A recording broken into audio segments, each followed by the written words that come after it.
He always believed he would see it coming. For years, Hitler claimed that no enemy force could land on the shores of occupied Europe without the German High Command knowing long in advance. The Atlantic Wall was supposed to make Europe untouchable. And yet, when the most important invasion in modern history finally arrived, he didn't even know it was happening. He was asleep. This is the story of the exact moment Hitler learned D-Day had begun, and how one of the greatest spies in history helped blind him at the worst possible time. By early June 1944, German intelligence was on edge. Allied air raids were intensifying, radio chatter was exploding, and sabotage across France was increasing by the day. Everyone knew something was coming, but the question that obsessed Hitler and his generals was simple: where would the landing happen? To Hitler, the answer seemed obvious. Pas-de-Calais, the narrowest point of the English Channel, the most logical route for an invasion, the closest crossing, and the most heavily fortified region. And every report coming in supported that conclusion. Or so it seemed. The Germans didn't know that the Allies had created an entire fake army just for them. Operation Fortitude, one of the most ambitious deception operations ever attempted, constructed a phantom invasion force.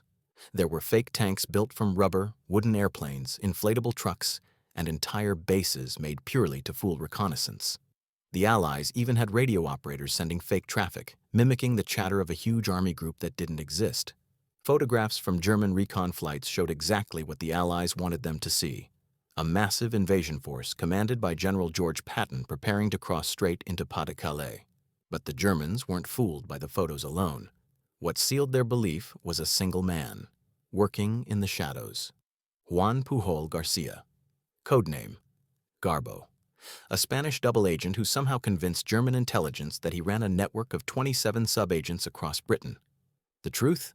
Every single one of them was imaginary. But the Germans adored him. They paid him, trusted him, and believed every message he sent.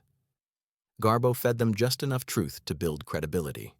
Then, slowly, subtly, he shaped the German worldview.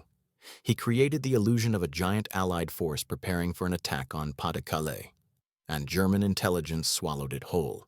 By June 5th, the day before D-Day, Hitler's belief in a Calais invasion was absolute. He was so confident that even massive Allied naval movement across the Channel didn't shake his certainty. The weather was terrible, the seas were rough, and both sides assumed no major assault would come in such conditions. Hitler ended the night tired, medicated, and convinced the invasion was still days or weeks away. He went to sleep. Meanwhile, thousands of Allied ships were already moving through the darkness. Just before 1 in the morning, German coastal radar picked up unusual activity. At first, it wasn't clear what was happening. The blips could have been a raid, could have been a diversion, could have been nothing. The obsession with Calais was so strong that commanders quickly labeled anything near Normandy as suspicious, but not necessarily important. At 1:30 a.m., the real chaos began. Allied paratroopers descended from the sky, landing behind German lines. Thousands of them. Some units landed scattered, others hit their targets perfectly. German outposts began sending panicked messages about airborne troops everywhere. But even then, some officers assumed these were sabotage teams, not the spearhead of an invasion. By 3 a.m., enough reports had piled onto General Jodel's desk that he finally considered waking Hitler. But the same belief kept stopping him. Normandy simply didn't make sense. Everyone was convinced it had to be a distraction. Those hours of hesitation were priceless for the Allies. Around 4:15 a.m., German observers finally confirmed naval bombardment along the beaches of Normandy. Massive ships, endless artillery, landing craft moving toward the coast. The scale was undeniable. Messages from every corner of the region were now screaming the same warning: the invasion had begun. But the armored divisions in France couldn't move. They needed Hitler's personal approval, and Hitler was still asleep. No one dared wake him. His staff feared interrupting him with what could still be a false alarm. This was a military culture defined by fear, not initiative, and every minute they delayed was strengthening the Allied foothold. Meanwhile, at exactly 5 a.m., Garbo sent the message that sealed Germany's fate. He warned the Germans that the landings at Normandy were only the first phase. The real invasion, he said, would come at Pas-de-Calais. This final deception was so effective that even after Allied troops were storming the beaches, the Germans were convinced that Normandy was just a diversion. Garbo had done it. His lies held up even as the truth was unfolding in front of them. The sun finally rose over a coastline swallowed in fire. Allied infantry were fighting through sand, steel, and concrete. German units on the ground begged for armored support. They begged for reinforcements. They begged for permission to counterattack. But the orders never came. At around 7 a.m., after hours of carnage on the beaches, after thousands of troops were already ashore, after every coastal defense had cried for help, the wolf's lair was still silent. Hitler was sleeping peacefully while the world outside was being reshaped. Some officers argued again that he must be woken. Others insisted it was premature. What if the real invasion force was still waiting to cross at Calais? What if Normandy was a trick? No one wanted to make the wrong call. No one wanted to be blamed. It wasn't until roughly 10 a.m. that Hitler finally stepped out of his bedroom. His first briefing was stiff, quiet, almost unreal. Officers described him as calm, but in a way that felt detached from reality. He listened to the reports.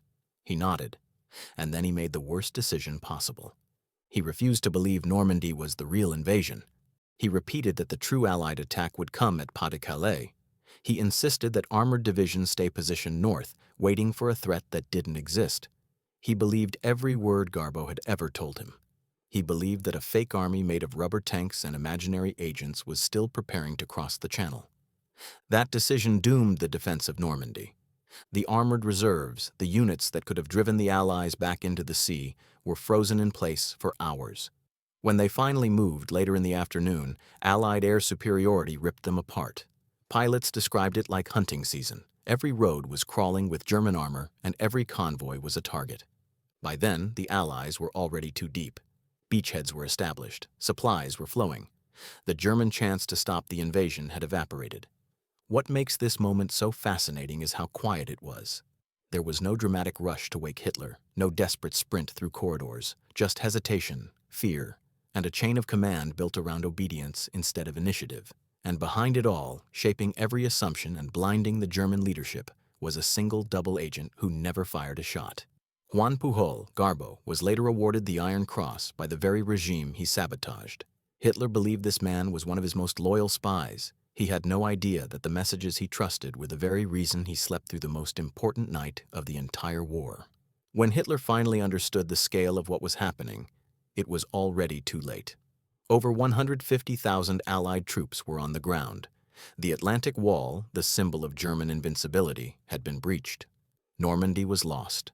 France would soon be lost, and the war itself began its irreversible slide. The moment Hitler learned D-Day had begun was not the moment the invasion started. It was not when paratroopers landed, or when destroyers fired, or when the beaches were stormed. It was the moment he woke to a world that had already changed without him. And the deception that blinded him came from a man he never suspected, and a plan he believed too easily. If you want more powerful World War II stories and the hidden moments that shaped history, hit subscribe and tell me what event you want me to cover next.